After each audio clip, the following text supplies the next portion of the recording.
मित्रों, जैसा कि हम इस बात को जानते हैं कि मनुष्य को अपने परिवार का पालन पोषण करने के लिए धन की आवश्यकता होती है। अपने रोजमर्रा के जीवन को और बेहतर तरीके से जीने की इच्छा हर किसी के मन में होती है और हर कोई यही चाहता है कि मैं ज्यादा से ज्यादा धन कमा सकूं ताकि मुझे या मेरे परिवार को किसी भी चीज की कमी ना पड़े। दोस्तों, अगर इस बात को कुछ दूसरे शब्दों में कहा जाए तो पैसा हम मनुष्यों की मूलभूत जरूरत में से एक है, क्योंकि बिना इसके हम रोटी, कपड़ा और मकान की तो कल्पना भी नहीं कर सकते। इसीलिए मनुष्य दिन रात अपने घर से दूर कमाने के उद्देश्य से मेहनत करता रहता है। साथ ही साथ जिन्हें अध्यात्म में विश्वास है या जो लोग पूजा पाठ में विश्वास रखते हैं, वो भी अपने व्यापार को शुरू करने से पहले माता लक्ष्मी की पूजा करते हैं, क्योंकि धन की अधिष्ठात्री देवी माँ लक्ष्मी है, जो कि भगवान विष्णु की अर्धांगिनी भी है। और ये मान्यता भी है कि अगर लक्ष्मी माता की पूजा बहुत ही भक्तिभाव से की जाए तो माँ लक्ष्मी के आशीर्वाद से आपको कभी भी धन की कमी नहीं होगी और आप अपने परिवार के साथ बड़े ही खुशी से रहेंगे। लेकिन इसके विपरीत अगर आपने कोई ऐसा कर्म किया है जिसकी वजह से माँ लक्ष्मी आपसे रुष्ट है, तो जीवन में फिर दरिद्रता के अलावा और कुछ नहीं रह जाता। इसीलिए बड़े बड़े शास्त्रों और विद्वानों का कहना है कि अपने काम और व्यापार के साथ साथ माँ लक्ष्मी की उपासना करते रहिए ताकि आप हमेशा तरक्की करते रहें। इसके अलावा एक और खास बात जो शास्त्रों में बताई गई है वो ये है कि धन देवी लक्ष्मी का ही एक अदृश्य रूप है। इसीलिए जहाँ धन होता है वहाँ देवी लक्ष्मी का वास होता है। इसीलिए हमें चाहिए कि हमारे घर के वातावरण और अपने आचरण को इस तरह शुद्ध रखें ताकि लक्ष्मी हमेशा ही हमारे साथ निवास करें और हमसे रुष्ट न हो, क्योंकि लक्ष्मी का रूठना बहुत ही अशुभ माना जाता है। आज की इस कड़ी में हम इस बात पर चर्चा करेंगे कि ऐसे कौन कौन से स्थान हैं जहां पर लक्ष्मी बिल्कुल भी नहीं ठहरती और हमारी दिनचर्या और आचरण कैसा हो ताकि लक्ष्मी हमेशा हमारे साथ ही निवास करें। नमस्कार दोस्तों, आप देख रहे हैं नारद वाणी। ब्रह्मवैवर्त पुराण के गणपति खंड में लिखी कथा के अनुसार एक बार देवराज इंद्र रंभा नाम की अप्सरा के साथ एक वन में जल विहार कर रहे थे। थोड़े समय बाद वहां से दुर्वासा ऋषि अपने शिष्यों के साथ उस रास्ते से गुजरे। तभी देवराज इंद्र ने उन्हें देखा और प्रणाम किया। इस पर दुर्वासा ऋषि ने आशीर्वाद के तौर पर भगवान विष्णु द्वारा दिया हुआ पारिजात पुष्प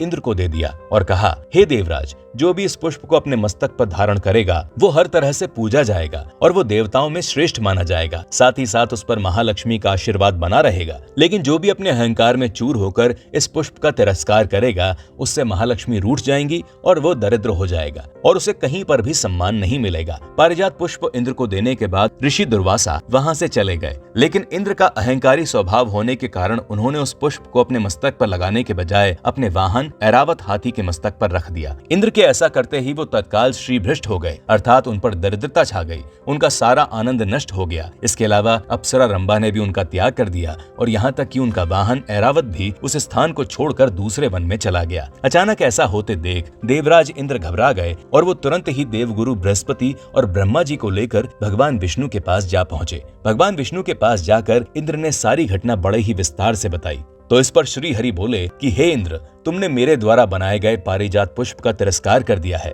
जिसकी वजह से महालक्ष्मी तुमसे रुष्ट हो गई हैं, क्योंकि वो मेरी अर्धांगिनी हैं, इसीलिए वो मेरा अपमान बर्दाश्त नहीं कर सकती, जिसकी वजह से उन्होंने तुम्हारा त्याग कर दिया है, जिससे तुम भी दरिद्र की श्रेणी में आ गए हो। लेकिन चिंता न करो, मैं तुम्हें लक्ष्मी कवच और लक्ष्मी स्रोत प्रदान करता हूँ, जिसके जाप से देवी लक्ष्मी तुरंत ही प्रसन्न होकर तुम्हें दर्शन देंगी। इस तरह इंद्र और सभी देवताओं ने मिलकर महालक्ष्मी का आवाहन किया। कुछ ही देर बाद देवी लक्ष्मी ने प्रसन्न होकर देवताओं को दर्शन दिए और इंद्र से कहा, हे इंद्र, तुमने अपने अहंकार के चलते जैसा कर्म किया था उसके परिणाम स्वरूप मैंने तुम्हारा त्याग कर दिया था। आज मैं तुम्हारे जरिए इस संसार को अपने रहने योग्य स्थान बताऊंगी और ये भी बताऊंगी कि कौन से स्थान मेरे रहने योग्य नहीं है। जिस घर में गुरु, देवता, माता पिता और पितर संतुष्ट नहीं रहते, ऐसे घरों में मेरा निवास नहीं होगा। जो स्वार्थी और दुष्ट हैं, हमेशा झूठ बोलते हैं, दूसरों का धन हड़पने वाले हैं और विश्वासघाती हैं, ऐसे घरों में भी एक पल मैं नहीं ठहर सकती। अक्सर कुछ लोग मजाक में भी ये कह देते हैं कि मेरे पास तो कुछ नहीं है। ऐसा बोलने वालों के साथ भी लक्ष्मी का निवास बिल्कुल नहीं हो सकता। घोर पाप करने वाला पापी,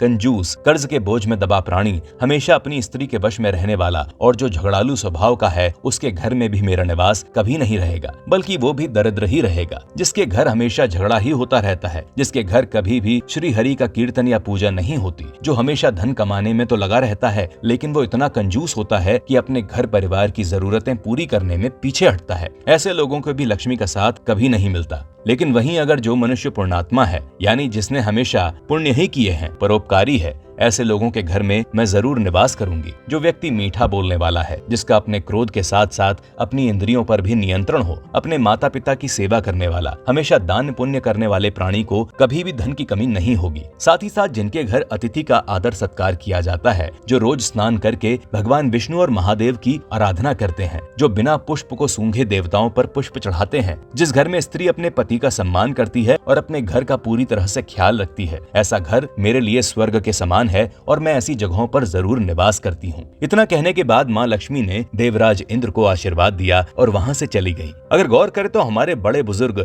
बिल्कुल सही कहते हैं कि अगर हमने अपने घर के वातावरण को सकारात्मक और आचरण को शुद्ध रखा है तो हमेशा तरक्की करेंगे और माँ लक्ष्मी की कृपा हम पर हमेशा बनी रहेगी। मित्रों, आशा है आपको आज की ये वीडियो अवश्य पसंद आई होगी। अगर आप भी अपना कोई सुझाव नारद वाणी को देना चाहते हैं तो बिना संकोच के कमेंट बॉक्स में दे सकते हैं। और अगर आपने अभी तक हमारे चैनल को सब्सक्राइब नहीं किया है तो आज ही सब्सक्राइब करें नारद वाणी। धन्यवाद।